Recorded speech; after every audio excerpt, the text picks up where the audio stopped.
suis un chevalier.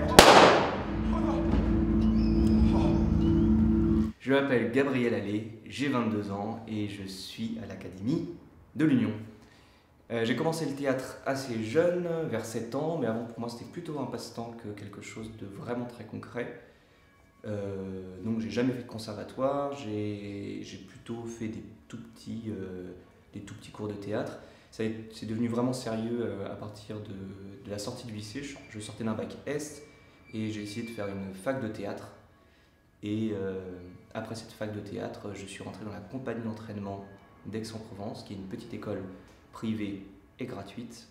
Et j'ai fait mes premières armes là-bas, j'ai fait mes premières petites créations là-bas, et puis ensuite j'ai eu la chance de rentrer dans cette école. Moi à la base, je suis plutôt assez dispersé comme garçon. J'aime bien faire plein de trucs à la fois. Donc j'ai fait beaucoup de magie, j'ai fait un peu de cirque, etc. J'ai touché un peu touche à tout. Et c'est vrai que du coup, me mettre dans un cadre assez rigoureux du théâtre, c'est-à-dire dans un but précis, faire de la magie dans un but précis, faire du cirque dans un but précis, eh bien en fait finalement, ça me condense et ça m'aide vraiment à faire des choses assez concrètes de ma vie. Et j'aime beaucoup faire ça, parce que c'est en touchant à plein de choses que moi je me découvre. On a des personnages qui font appel régulièrement au ciel, régulièrement à la religion, mais c'est-à-dire comme des espèces de valeurs posées dans leur société.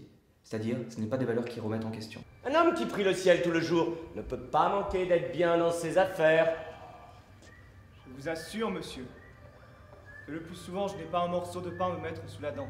Les pauvres au Moyen-Âge, c'était des infirmes qui demandaient l'aumône. Et ils étaient pris en charge par la communauté de village auquel ils appartenaient.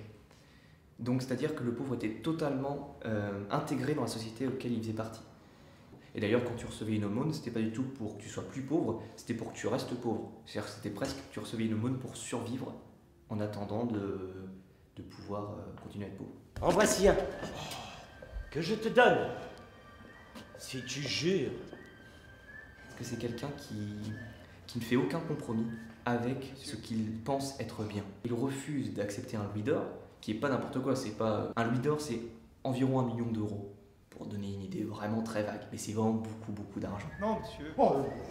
J'aime mieux mourir de faim. Un personnage qui est hautement tragique. C'est-à-dire il a un destin, et les chaînes du destin, il ne les traite pas, mais il les porte avec lui. Spectre!